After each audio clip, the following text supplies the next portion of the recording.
Assalamualaikum warahmatullahi wabarakatuh. Jumpa dengan saya, dengan Rahma, di mata kuliah observasi dan wawancara. Untuk kali ini saya akan bicara tentang observasi dalam setting psikologi industri dan organisasi yang disingkat dengan PIO. Tugas psikologi industri dan organisasi antara lain adalah seleksi dan rekrutmen. Assessment center ini biasanya pada level manajerial dan yang diukur adalah kompetensi. Analisa jabatan. Analisa jabatan ini dilakukan ketika tidak adanya job description ataupun ada kekurangan atau ketaksaan peran dari job description yang ada. Kemudian evaluasi karyawan dan sebenarnya masih banyak lagi. Hanya saja ranah dalam PIO ini terutama untuk mata kuliah observasi ini kita lebih fokus pada ranah seperti yang saya sebutkan di atas tadi. Sehingga pembahasan pun jadi akan lebih terfokus dan Anda akan bisa tahu sebenarnya bagaimana sih fungsinya observasi di dalam psikologi industri dan organisasi. Observasi di dalam psikologi industri dan organisasi ini merupakan salah satu metode yang digunakan untuk merekod perilaku tertentu di dalam pekerjaan. Biasanya perilaku yang tidak bisa dilakukan dalam proses wawancara, jadi tidak terlihat, artinya tidak muncul di dalam proses wawancara sendiri, maupun alat tes tertentu, terutama alat tes psikologi itu nggak akan muncul observasi perilakunya, sehingga perilakunya nggak muncul, sehingga kita perlu melakukan observasi. Nah, biasanya memang ada kombinasi. Pada saat proses wawancara, kita juga akan melakukan observasi. Pada saat tes psikologi dilakukan, kita juga akan melakukan observasi.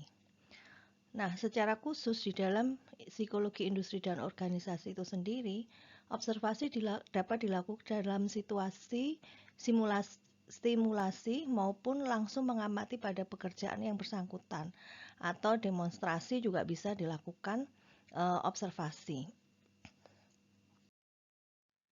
Nah, fungsi dan atau posisi dari observasi itu sendiri mari kita lihat satu-satu pada proses seleksi dan rekrutmen maupun pada assessment center, baik pada level untuk promosi maupun untuk rekrutmen. Jadi, pada saat seleksi dan rekrutmen ataupun assessment center, ini misalnya pada saat tes berlangsung, itu apakah psikotes maupun tes potensi akademik, pada saat dilakukan wawancara, pada saat FGD atau Focus Group Discussion, ini yang disebut dengan stimulasi, itu kita akan melakukan observasi. Sehingga bisa dikatakan observasi itu adalah alat bantu pada saat tes berlangsung, pada saat wawancara. Nah, pada saat wawancara apa yang kita lihat? Misalnya setting wawancaranya ada di mana? Ada di lapangan atau di kantor? Apakah dilakukan wawancara sambil dia melakukan demonstrasi? Kemudian kita bisa melihat mimik mukanya, kemudian perilakunya, itu pun kita akan bisa lakukan. Nah, mungkin kalau pada saat psikotes, pada saat dia mengerjakan, sebelum instruksi dimulai, dia sudah mengerjakan dulu. Yang kita sebut adalah dia curi start, atau sebelum memulai, sebelum instruksi dilakukan mulai, dia sudah mencoba mengerjakan dulu. Nah, ini kita bilang, oh ini anak ini curang nih, dia mencoba mengerjakan terlebih dahulu sebelum waktu tes dimulai. Atau pada saat tesnya sudah selesai harus dikumpulkan, dia masih mencoba mengerjakan. Nah, itu adalah salah satu bentuk observasi yang nantinya bisa kita simpulkan orang itu seperti apa. Nah, yang ketiga, untuk FGD ini memang kebanyakan akan kita lakukan observasinya lebih kuat. Dia menggunakan observasi sebagai alat untuk melakukan penilaian atau assessment. Jadi biasanya di dalam FGD yang dilakukan oleh observer itu benar-benar hanya mengamati. Kadang-kadang kalau ada instruksi kita bisa intervensi untuk melakukan wawancara, itu diperbolehkan, tapi itu nanti tergantung dari kesepakatan dari asesornya. Kalau memang hanya murni mengamati saja atau observasi, ya tidak akan ada wawancara di dalam proses FGD. Di situ asesornya sebagai fasilitator dan sebagai observer. Cuman tidak boleh melakukan intervensi terhadap jalannya proses dari diskusi kelompok tersebut. Nah, ini sebenarnya pada saat FGD fungsi observasi itu sangat memegang peranan. Ini contoh yang bisa dilakukan ya, supaya lebih jelasnya nanti ada contoh-contoh yang akan Anda bisa perhatikan. Nah, kemudian tadi sudah diberikan catatan di depan, fungsi atau posisi observasi dalam melakukan analisa jabatan dan evaluasi karyawan. Misalnya untuk analisa jabatan, observer bisa terjun langsung ke lapangan untuk melihat proses suatu pekerjaan. Kita bisa melihat langsung atau observer bisa mengamati secara demonstrasi. Apa sih yang terjadi di situ? Apa yang dikerjakan? Dia perlu apa? Keterampilannya seperti apa? Kadang-kadang dari proses wawancara sendiri nggak cukup, harus melihat sendiri apa yang terjadi di lapangan. Kemudian untuk evaluasi karyawan, itu biasanya observasi itu dilakukan oleh atasan melihat keseharian dari karyawan. Jadi bisa dikatakan gini melihat kesehariannya. Seperti yang di materi sebelumnya, bahwa ketika kita melakukan observasi itu tidak hanya bisa dilihat, tapi bisa didengar, bisa diukur juga, bisa dihitung. Jadi misalnya evaluasi karyawan melihat kerajinan. Observasi kerajinan dari apa? Mungkin dari dalam 1 bulan itu berapa kali dia terlambat. Itu sebenarnya termasuk proses dari observasi. Kemudian menyelesaikan pekerjaan itu dengan standar 1 jam, katakanlah dia bisa menyelesaikan 5 pekerjaan, tapi dia melakukan lebih dari 5 atau kurang dari 5 atau pas. Itu juga proses dari observasi. Nah, ini bisa digunakan untuk melakukan evaluasi dari karyawan tersebut. Nah, sebenarnya perilaku apa saja sih yang diobservasi? Nah, apa yang diobservasi itu biasanya perlu disesuaikan dengan yang namanya job description atau kamus kompetensi kalau kita bicara tentang kompetensi. Ini Anda sudah pelajari di dalam psikologi industri dan organisasi kompetensi itu apa, sehingga saya nggak perlu menjelaskan lebih jauh tentang kompetensi ya. Nah, setelah kita tahu job description-nya apa atau kamus kompetensinya apa, kita akan menentukan perilaku apa yang akan diobservasi. Ini akan menjadi standar evaluasi kita. Karena di materi yang sebelumnya, observasi dikatakan ilmiah kalau ada standar tertentu. Jadi karena apa standar tertentu itu akan bisa diukur gitu. Nah, setelah kita menentukan standar evaluasi, karena kita juga harus tahu standar evaluasi itu apa sih fungsinya. Kalau tidak ada standar evaluasi, kita akan sulit untuk mengambil suatu keputusan. Sehingga standar evaluasi itu adalah sebagai dasar atau bahan untuk pengambilan keputusan dan digunakan untuk mengukur dan menentukan kualitas dari objek, dari individu maupun prosedur yang ada di dalam organisasi. Karena memang ketika kita melakukan observasi di dalam psikologi industri dan organisasi, kita kadang-kadang tidak melakukannya hanya mengobservasi individunya, tapi kita juga bisa melakukannya secara objeknya itu bagaimana. Jadi seperti saat melakukan analisa jabatan, sebenarnya yang kita observasi itu pekerjaannya, bukan orangnya. Itu yang membedakan ya. Kalau Anda nanti belajar apa sih, kalau rekrutmen kita akan melihat kemampuan orang. Kalau promosi kita melihat kemampuan orang.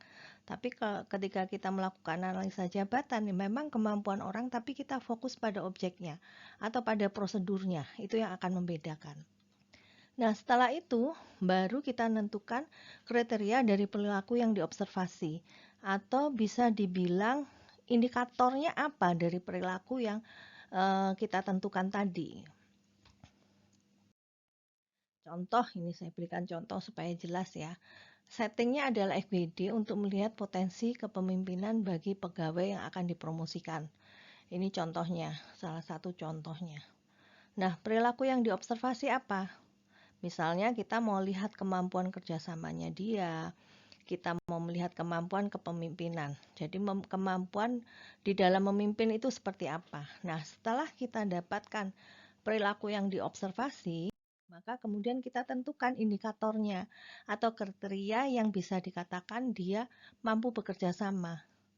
Nah, ini ada 4 di sini yang saya berikan contoh.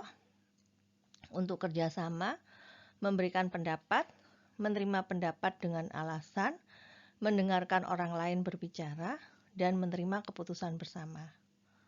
Kemudian kita lihat untuk kepemimpinan. Dia mengambil inisiatif untuk memulai diskusi, kemudian dia dapat mengarahkan orang lain, memotivasi anggota kelompok untuk mengeluarkan pendapatnya, mendengarkan pendapatan anggota, menyimpulkan berbagai pendapat dari anggota kelompok. Ini adalah indikator dari kepemimpinan. Kemudian kita masukkan di dalam yang namanya lembar observasi ya. Yang tadi sudah indikator dari kerjasama ada 4. Kemudian saya tambahkan catatan di situ. Kemudian karena ini misalnya di situ diskusinya FGD-nya ada 6 orang, saya hanya mengamati 3 orang, namanya Karina, Yosefin, dan Nurgina. Kemudian ini lembar observasinya untuk kepemimpinan, ada 5 indikator yang harus kita observasi. Jadi dari mengambil inisiatif untuk memulai diskusi, mengarahkan orang lain, memotivasi anggota kelompok untuk mendengarkan pendapat anggota, dan menyimpulkan berbagai pendapat dari anggota kelompok. Nah, perlu diingat ya, inti dari observasi adalah adanya perilaku yang tampak dan ada tujuan yang dicapai. Tadi tujuannya sudah ada, adalah kita mau melihat kerjasama dan kepemimpinan. Karena karyawan ini ketika dipromosikan, dia harus mempunyai kemampuan dalam bekerja sama dan memimpin orang lain. Nah, perilaku yang tampak juga yang dapat dilihat langsung oleh mata, didengar, dihitung, dan dapat diukur. Nah, sekarang kita lihat contoh dari penulisan observasi. Misalnya ini kemampuan kerjasama. Dari Karina memberikan pendapatnya. Kekerasan dalam ospek tidak dibenarkan. Ini kalimat dari Karina. Nah, kalimat ini bisa dijadikan bahan observasi karena apa? Itu adalah sesuatu yang kita dengar.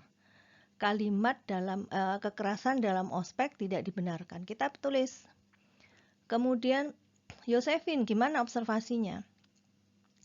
Selama 15 menit proses diskusi, Yosefina mengangguk-angguk mendengarkan pendapat K maupun N. Jadi itu yang dilakukan, mengangguk-angguk. Katakanlah dia melihat ke kiri, ke Karina, dia melihat ke kanan, ke N. Ini yang terjadi di dalam proses diskusi. Sementara Nurgina gimana? Dia mengatakan hukuman ketika melakukan kesalahan adalah hal biasa selama ospek.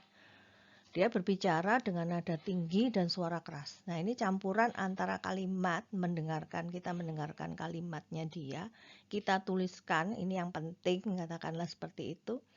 Dan kita mengamati dan mendengarkan suaranya nada tinggi. Nah, kalau dalam menerima pendapat orang lain, kita lihat kalimatnya, saya tidak setuju ada hukuman selama ospek. Tapi kemudian di bawahnya ditulis, baiklah, selama hukuman itu tidak secara fisik, buat saya tidak masalah.